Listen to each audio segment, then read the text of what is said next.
Pernah nggak sih Anda merasa kalau dunia kerja zaman sekarang tuh butuh lebih dari sekedar gaji dan tunjangan? Kayaknya kita semua pernah ngerasain itu ya.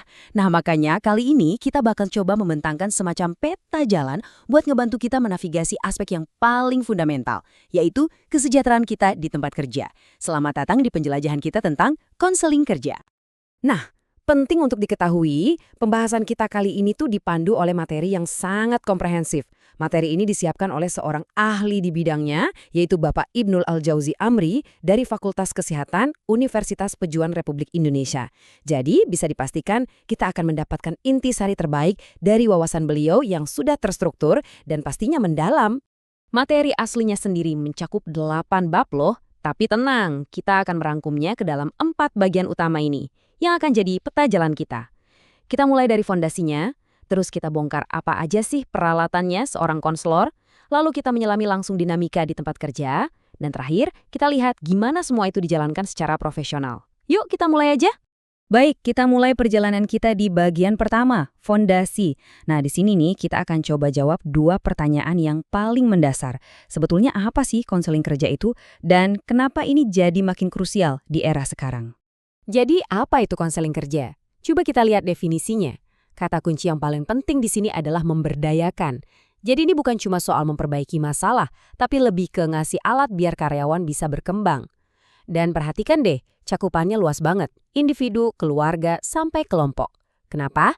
Ya karena kita nggak bisa misahin kehidupan kerja dari kehidupan pribadi. Keduanya itu saling nyambung. Dan inilah yang bikin konseling kerja jadi begitu penting. Coba deh lihat poin terakhir, fokusnya pada pencegahan dan intervensi. Ini sebuah pergeseran besar loh. Perusahaan-perusahaan modern tuh nggak lagi cuma nunggu kebakaran terjadi.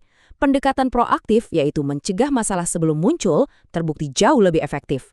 Ini bisa menciptakan budaya kerja yang lebih sehat dan ujung-ujungnya ya lebih produktif. Oke, fondasinya udah kuat nih.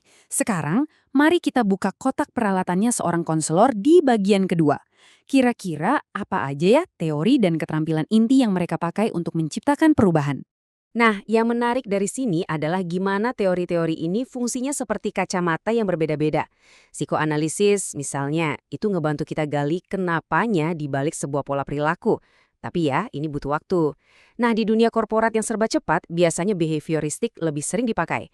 Kenapa? Soalnya fokusnya itu ke perubahan perilaku yang bisa dilihat dan diukur. Jadi cocok banget sama metrik-metrik bisnis. Sementara itu, humanistik bisa dibilang jadi jantungnya manajemen modern. Ini semua tentang membuka potensi, motivasi, dan pemberdayaan karyawan. Dan ini dia keterampilan praktisnya. Tapi jangan salah, ini tuh bukan cuma buat konselor aja.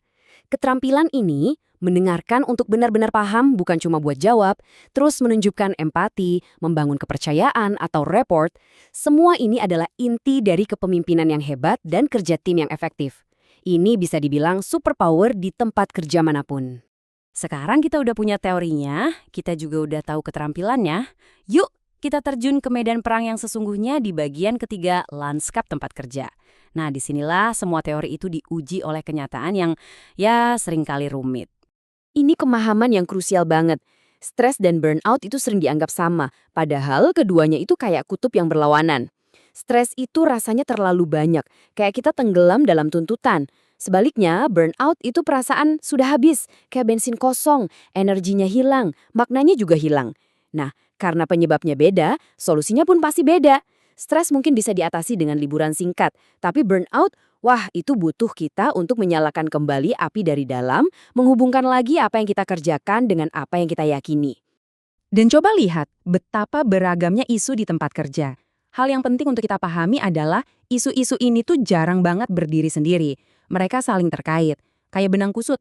Budaya yang toksik misalnya bisa memicu konflik interpersonal, yang kemudian bisa menyebabkan kelelahan kronis atau fatigue. Seorang konselor yang baik itu nggak cuma mengatasi gejalanya, tapi juga membantu melihat dan mengurai benang kusut ini. Akhirnya, kita tiba di bagian terakhir dari peta jalan kita. Setelah kita paham konsepnya, teorinya, dan tantangannya, gimana sih semua ini dijalankan secara profesional? Inilah bagian 4, proses, praktik, dan etika. Proses konseling yang efektif itu bukan sekedar ngobrol ngalur ngidul, prosesnya punya struktur yang jelas.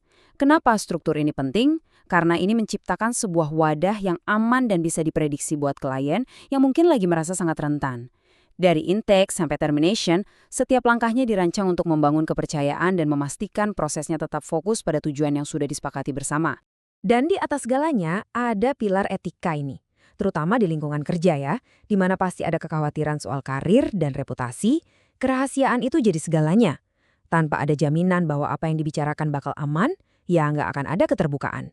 Prinsip kerahasiaan dan informed consent atau persetujuan sadar itu ibaratnya janji suci yang memungkinkan seluruh proses penyembuhan dan pertumbuhan ini bisa terjadi.